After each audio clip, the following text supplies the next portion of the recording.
Hey Jake, it's so great to have you at CAP today. Can you give everybody a little bit of background, your name, your title, where you're at, and how we go back longer than I care to admit at this point? Devon, thanks so much for having me here today. It's really amazing to be back here at the Center for American Progress, where I really cut my teeth here in DC. So thanks for having me. My name is Jake Faleschini. I'm the program director at the Alliance for Justice. I've been at AFJ for about 2 years now, but I've been here working in DC on court-related issues for a little bit more than a decade.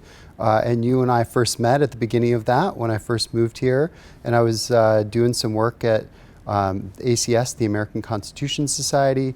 You were there, a wonderful organization doing great work around the courts, and that's where you and I originally met doing this work. Exactly. And as I understand it, you jumped straight from ACS over to CAP. My route was a little bit more circuitous. But what were you doing at CAP back in the day? I was the director of federal courts programs here at the Center for American Progress, and also did some work with CAP Action on those issues. I came from ACS, where I've been doing a lot of work on state level networks, helping build networks of lawyer chapters and state chapters of law students who are interested in the courts and making an impact on them and on legal issues more broadly. And then came over here to CAP to work on the federal courts team, to work mostly at the time we were doing federal judicial nominations work. So that's where I first started doing that work here at CAP. How is it different now, Devon? It's a little bit different because you say the federal courts team. Was there also a state's court team? No, it was almost all courts work that we were doing. It was the courts team broadly. I was doing federal courts work. We had one person at the time, Billy Courier, who's now at the People's Parity Project doing state courts work, who was doing state courts work here at CAP at the time. Nice. We actually have been doing some work with People's Parity Project of late. Awesome organization. Yeah, they're fantastic, and they asked my colleague Jeevna to go and speak at one of their events recently. So very glad to see that CAP is matriculating across the DC courts ecosystem. I would say it's a little bit different because we've kind of removed ourselves from the noms process just because you guys do such a wonderful job that I don't necessarily think there's a huge role for anybody else to play with you guys doing that. So we're focusing a lot on the rulings coming out of the court, and it's now a courts and legal policy team. So we're a bit of a hub at the center of a lot of different of the silos at CAP. We do a lot of work with the Women's Initiative. We do a lot of work with environment and energy. We do a lot of work with the civil rights team, because the current iteration of the court, which we can talk about in a few minutes, is really upending a lot of the historical precedent that has guided our country to its role and leadership in these areas in the world over the course of the last century, and we're watching the court kind of roll it back. So we're working on those issues.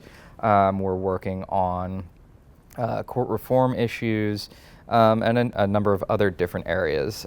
How did you guys look at courts back then? It doesn't seem like courts reform was quite in the zeitgeist as it is today. No, that's absolutely true. When I was here at CAP, the work that we were primarily doing was around nominees themselves. So we were evaluating the records of federal judicial nominees that were coming out. We were working with the CAP Action team on advocacy around those nominees, and also around like the major Supreme Court cases that were coming out. But court reform hadn't really hit CAP or I think the popular zeitgeist at that point. I think the idea was that you get good people into these positions and everything would be okay, and that the structure itself would be mostly sound. But I think what we really started to witness during the Trump administration was that the structure itself of the federal courts was starting to fail the American people, and it was starting to fail democracy. And that's when I think CAP really started to take the shift towards more structural reform to the courts. And that's also right around the time that I left to go join a different advocacy organization called Demand Justice, where I also did court reform issues but I did it mostly around court expansion and the importance of court expansion. I did that for 3 years before coming to AFJ, where again, I'm mostly back doing judicial nominations work again. Fair enough. And ironically, the person who ran the courts team in between you and I, Maggie Jo, recently left, and then she was the director of the Women's Initiative, recently left CAP to go and be, I think, the managing director at Demand Justice. So DC is a small world. DC is it is an incredibly small world. And it's funny because one of our colleagues who we both started at ACS with way back in the day, Lena, is now doing a very similar thing at the leadership conference working on nominations. So I don't know if it's just a closed ecosystem, or we're all just super nerds who are willing to stay and put our policy initiatives and a desire to make the world a better place above the monetary compensation that we could most likely get in other worlds. But so I mean, is that one of the things that made you stay in nonprofit world, or? Oh yeah, the pay definitely. The pay. That's why I'm here. No, as you said, it's, you see these problems and you want to fix them. And you want to make the country a better place. And CAP was a place that really opened my eyes to a lot of what's going on in Congress and at the national level, and opened my eyes to what I could do to try to change it and to try to fix it. And I've tried different tactics, and each of the organizations that I've worked at has had a little bit of a different tactical approach towards the work. And I think I found kind of my forever home in AFJ with the way that they really approach this work, and I really enjoy it. But you're right, it is a very closed universe of folks that are working on this. But also, there are new awesome people coming into this space all the time who I really appreciate and value. Yep. We recently had Alex Aronson, who came out of his work in the Senate, who's now leading a really awesome new advocacy organization in the court reform space, which is, he's a great addition. Stasha Rhodes, who was a CAP working on gun violence prevention policy issues, is now leading another really amazing organization working in the space. So, it's a small world, but there are also new entrants that are kind of coming and going all the time. Yeah, and Stasha is also again at CAP in a part-time capacity, working on democracy. And just I like the idea of bringing in new, young, fresh ideas. Because we stole one of your fellows away from AFJ, who's now my number 2 on my team, Jeevna, who is absolutely amazing. She's the best. And y'all should have snapped her up when you had the chance, because I'm not giving her back. Well, we have this fellowship called the DeRote Fellowship that I'm very proud of, that every year we take in 2 recent law graduates. The point is that it's term limited, and then we seed these fellows kind of out into the rest of the nonprofit space to do incredible work, like at CAP, and the excellent work that she's doing for you all here. So again, it's a small world in DC, and there are limited opportunities to do the work. See, I wish I had a cigar. You have the mustache, and a duck could drop out of the sky saying ding, ding, ding. You said the magic word, term limits, which is the thing that we're working on most of the time. And for young people watching at home, that's a Groucho Marx joke, because I know young people are watching this 25-minute video of Jake and I talking about courts and our careers. But we're doing a ton of work on term limits. The president just announced he is going to be supportive of term limits. There's a number of term limits bills kicking about Congress right now. I know you guys are working on it. We're working incredibly hard on it. What are you guys doing at AFJ in this area? And what other things beyond term limits for Supreme Court justices do you think are the necessary things we need to do to bring the courts back to a place of sanity and constitutional intent? Because this iteration of the court has gone far afield of where the court has historically been. Yeah, I really appreciate that question. And it really is, it's really the key one right now that I think a lot of us are thinking about. And again, CAP, I think, really opened my eyes to some of these issues. I remember it was in a conversation with Ben Alinsky when I was working here, maybe in 2018 or so, when he asked me to imagine a world in which the courts were no longer playing as fair referees in the constitutional democracy itself, and were themselves working to undermine our democracy, and what that meant and what kind of response it warranted. And that's when I really started to come to grips. I think I was more of an institutionalist when I was at CAP, and I really felt that these systems that we had in place were, the right systems, that our founding fathers mostly got it right when they set these structures out. And I was, kind of afraid of these big changes to the courts. But I think that conversation with Ben really opened my eyes to the true constitutional crisis that we're actually facing right now, and what it is that we need to do to hold on to this multiracial constitutional democracy project that we have been working on for more than 200 years. There's no one perfect fix. And I think that's kind of where I would start with this. It is amazing that the President of the United States and the Vice President of the United States came out this week to endorse court reforms. That is incredible. I've been working on these issues for 5 or more years. I don't know that I really thought that I would actually see this day as quickly as we've seen it. And that is a really amazing thing. He endorsed term limits, which is very much like the CAP perspective, ethics and accountability measures, and then also a constitutional amendment that would overturn Trump v. US, basically, and would take away any sort of Supreme Court interpreted presidential and vice presidential immunity for those two offices. Those are important reforms. I think that we need to be thinking beyond that, though. I do think that expanding the number of justices in the Supreme Court still needs to be a part of the conversation.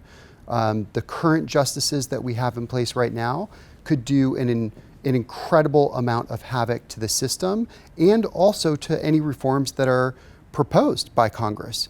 And so one of the first fixes, I think, really should be taking a look at whether or not we should expand the Supreme Court. And then there are lots of democratization reforms that could be made to the Supreme Court around what kind of cases that they can hear, when they can hear those types of cases, and bringing the court back to the people, truly democratizing it, and putting the power over what goes through the courts back where it was originally invested, which is in Congress, and allowing Congress to make the reforms that are needed to ensure that our Supreme Court is representative of and responsive to the people. So I want to comment on 3 things that you just said. One, I believe Schumer and Durbin introduced this morning the No Kings Act, which strips jurisdiction to hear presidential immunity cases from the Supreme Court, which I think is right on point.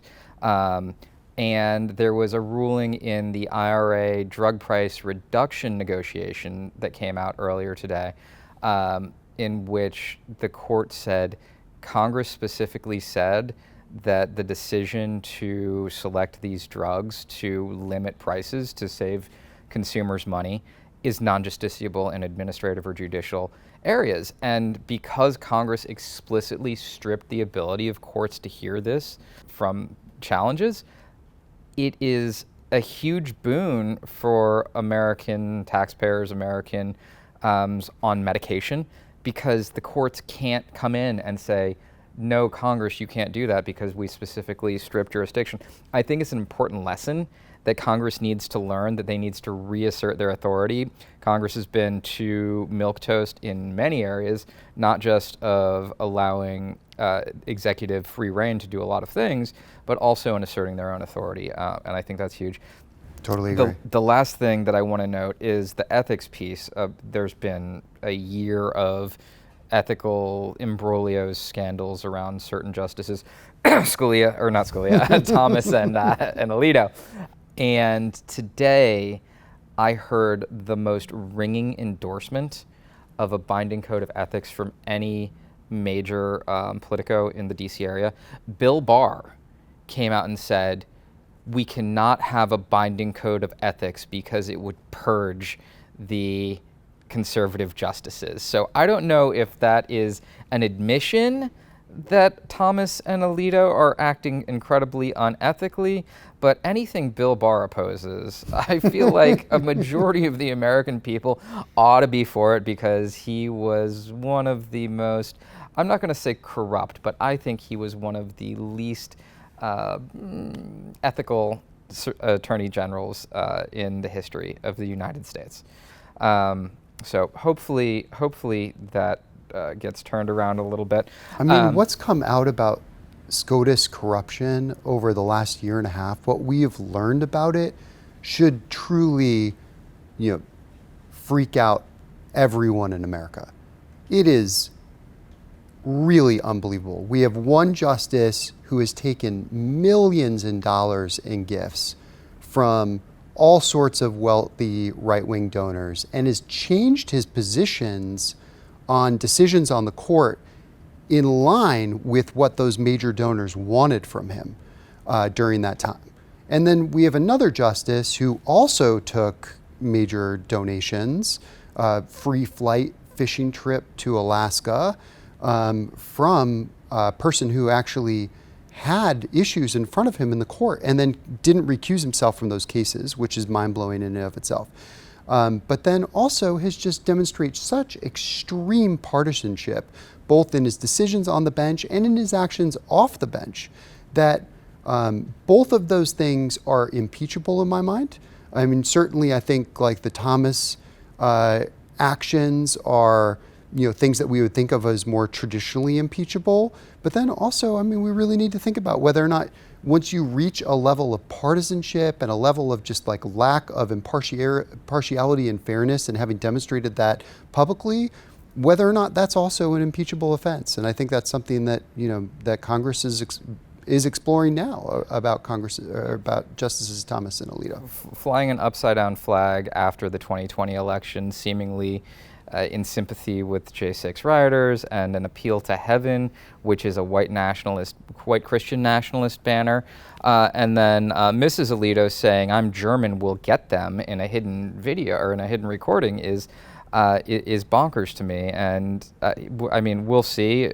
Impeachment is such a difficult road to hoe, and there's going to be entrenchment across the board. But with regard to the ethics issue, Alito has said explicitly, Congress has no authority to regulate us in any facet, and 28 U.S.C. 455, the recusal statute seemingly applies to Supreme Court justices because it says, shall apply to Supreme Court justices. How are we going to get to the point where Congress is able to actually impose a binding code of ethics on these guys? It's a great question. And it really is unbelievable that we have a justice on the Supreme Court right now who seems to have such a lack of a grasp of Article 3 and also Article 1 and the powers that it gave to Congress and its ability to regulate the federal judiciary, that he is willing to make public statements that that Congress doesn't have the power to pass a binding ethics code. That's clearly wrong. Clearly a misinterpretation of the Constitution and of current legislation, as you said, that already regulates the court. There are binding laws right now that apply to Supreme Court justices about when they have to recuse from cases, and also about any gifts that they receive, as well, about disclosing those gifts that they receive, and mandatory disclosure laws. The question is what's the enforcement mechanism? And right now, the only true enforcement mechanism when Congress or the executive is unwilling to ask is the court itself. And that is why we need a binding and enforceable code of conduct and ethics that are enforced outside of the Supreme Court itself. There's a long-standing Latin phrase that says, no person can be a judge in their own case. And that applies to the justices on the Supreme Court themselves as well. I wrote recently that this Supreme Court has effectively decided that there are 10 people in the country who are above the law, a certain former president, and the 9 justices to whom federal ethics laws apparently do not apply. So we call them God Kings or Philosopher Kings, have you what they will. But we've jumped way down a rabbit hole on policy and theories about how we think court reform should be. I want to pivot a little bit to something, just more on a personal level, and just hear about what CAP was like back in the day when you were here. And I say back in the day, 5-6 years ago, and what were like some of your biggest accomplishments while you were here? Oh, I really appreciate that question. It was a great team. It was an awesome place to work. CAP is an amazing organization with such an incredible reputation in DC and across the country that it was just a wonderful place to learn and to cut my teeth here in Washington, DC. The team was about 6 people. As we talked about, we had folks working both on the state courts and also on the federal courts. And then we had these coalitions in the state called Why Courts Matter coalitions that we were engaging around the importance of judicial nominations, getting them to take actions, to express, both to educate the public about who these nominees were, and then to take action to talk to their senators, to speak up and out about why particular judicial nominees should be put on the bench or why they should be opposed. So we had these really awesome coalitions and coalition leaders in states all around the country, and I had wonderful colleagues. Michelle Giwando was the vice president who was heading up the team. She had come from the Senate, working with Senator Gillibrand, and was just just so much energy and a really positive person to lead the team, and other really awesome colleagues who have gone off to do amazing work since then. And as we discussed, though, it was mostly focused on doing judicial nominations work, and we would attend the hearings, we would attend the markups, we would do live tweeting about them, we would engage these local constituencies, and then we did actions around Supreme Court decisions. I wrapped up my time here at CAP working on the Kavanaugh nomination, and that was an incredible fight, and it's something that I'm really proud of. I think one of my proudest moments at CAP was during the Kavanaugh vote. We set up a stage in front of Congress, and we called it the People's Filibuster, and the stage was open for 2.5 days, or 3 full days, so 2 full nights that it was open, and we had people from all across the country and from all walks of life who came to talk about why the court mattered to them and why this nomination was important to them. To me, giving Dr. Christine Blasey Ford the opportunity to tell her story, to talk to the American people and the Senate, and to explain what had happened to her in her life and why it mattered for the court, is one of the things that I'm most proud of in my entire career. I know that he made it on the court. I know that he's a justice now, but I am so glad that we gave her the opportunity to tell that story, and that we were a part of that fight.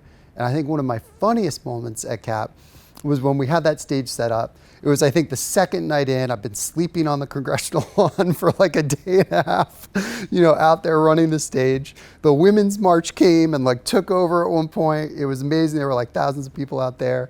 And then Nancy Pelosi shows up at about 1:30 or 12:30. It was late at night. She makes her way out of Congress and out to our stage wearing her high heels in the congressional lawn, gets up and gives this rousing speech to everyone who's still there, and then comes afterwards and pulls apart some of the organizers and was like, you know what, some of y'all look hungry. I'm gonna buy y'all some pizza. That's amazing. Then about an hour later, a bunch of pizzas show up, courtesy of Nancy Pelosi. It was an amazing moment, one of my funnier moments doing this work in DC. That is too fun. Still grateful to Speaker Pelosi for that. Yeah, no, before I came to CAP, I was on the Hill for about 7 years working on judiciary and oversight issues, and may have created a small judiciary subcommittee on the oversight committee. Sorry, friends on judiciary. But Speaker Pelosi just was always, the few times that I've had the opportunity to interact with her, just so sharp, so gracious, such a lovely human being. But also, you knew that there was, that she ran the show. Oh, yeah. At all times. So can I flip the question back on you now? Sure. What's the team like now, and what do you really see your focus, and what's some of the most important work that y'all are doing? So the team is much smaller now. CAP has been reconfigured since you've been gone. We are now part of the Structural Reform and Governance team, which is a very fancy way of saying democracy, but addressing the structural issues that have been failing over the course of the last decade. We can't just say democracy anymore because the Supreme Court has taken voting rights away. They're rolling back civil rights. They're doing so many things that are antithetical to the American values of increased freedom because they're taking these freedoms away from us. So we're on the Structural Reform and Governance team. The team is no longer 6 people, it is 2. We are hoping to expand at some point because the issues are so dire. And we've been working a ton on the most boring issue possible, administrative law. and public agencies, because there were a number of cases this term. I came in a year ago and I looked at a set of 3 cases that could really upend the way government functions and the way that it's able to protect people. And I was gaining an awareness of Project 2025 at this time.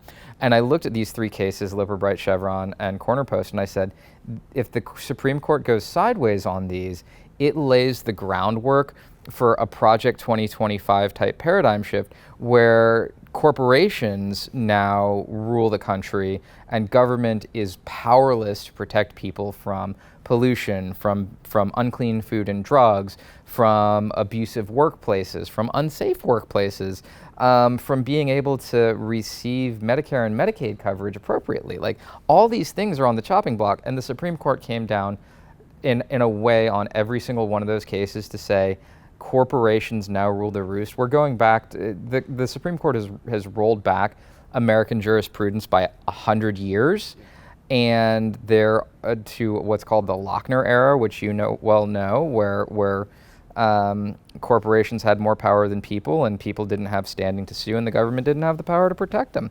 Yeah. Which is exactly what Project 2025 wants, and the Supreme Court laid the groundwork for them. So we have been working across a number of different policy areas. We have convened 20 plus groups to create a framework for what a legislative pushback against this judicial power grab looks like. We're working with members of Congress and the Senate on these issues to try and put forth a comprehensive fix to say that we don't want Project 2025 to burn our society to the ground, which is what they're trying to do. We want to have some form of adult oversight at the end of the day.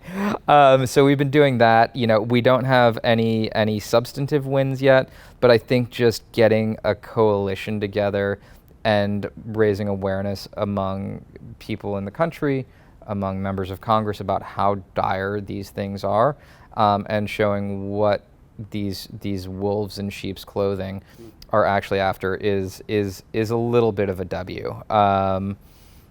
So it's a huge win. Yeah. It's really important work that y'all are doing, and that isn't the only thing that the court went sideways on. I mean, they went sideways on administrative law and the way that we structure our federal government, but also for the first time in our lifetimes, the court is taking away core constitutional civil rights and human rights. And that is also something that I think most Americans are incredibly unhappy about. So for the next term, one of the big things that we're going to be looking at is how they're using these legal policies to strip away civil rights, not just voting rights, not just the right to abortion, but actually historically congressionally enacted civil rights through the Civil Rights Act of 1965, the Civil Rights Act of 1866, which provides for modicums of equity, because there's this huge right-wing movement to say, these are actually anti-white type of laws, and they're trying to use the courts, and we already see it working to strip away rights from historically disadvantaged communities. So that's one of the big things we're working on in the next year. What are you guys looking at, and where can we work together? Oh, well, I feel like it's so exciting to be back here at CAP, speaking with you, a longtime friend who's now leading this team, and the incredible work that you're doing. It really feels very full circle. There's so much trust. Y'all are amazing partners in the work already. So I really appreciate that. And I feel like we're already working together in so many ways. AFJ really understands that, like the Alliance for Justice really understands that our lane on this work is about building the pipeline of fair and diverse judges for our courts. AFJ has long had a saying that our rights are only as good as the people who interpret them. And so we will continue to be extremely focused on making sure that we are building the pipeline for fair and smart and hardworking and, yes, professionally and demographically diverse folks for our federal and our state courts. That's going to be a big part of the work. We'll continue to support the incredible work that many of our partners are leading on around court reforms. And I think our lane within that work is really about ethics and accountability. That's where I think AFJ has traditionally been mostly focused on. We'll continue to lead on, a gifts ban for Supreme Court justices and other federal judges, on, making sure that the justices have an ethics package that is enforceable and actually applies to them and is enforced from, outside of just their own voluntary acceptance of it. And then really, we have also very much shifted towards the state courts. And that's been a big turn for us over these last 4 years. And it's where I originally started my career doing this work. So it's been super fun to come back to it and to build a team at AFJ that is entirely focused on protecting our rights through the state courts. So that, I think, is also going to be a big part of where we lean in over the next couple of years is, yes, make sure that we're getting, great judges in the federal judiciary. Yes, make sure that we're reforming the Supreme Court in a way that will hopefully, resolve a lot of these issues that we're dealing with from kind of the very top. But also, let's let this bubble up from the bottom. Like, let's get some fantastic state court judges who are, doing the work to protect our civil and human rights in our state Supreme Courts and below. And if you're not working with Barbara Pariente, the former Chief Justice of Florida, you should be. She's fantastic. I've heard her speak on this. She's great. Yeah, she's wonderful. Well, Jake, I think our time is up, but it's been wonderful to have you here. I look forward to working with you in the coming months and years, and I hope you have a wonderful rest of your summer. Devon, thanks so much. It's been a pleasure.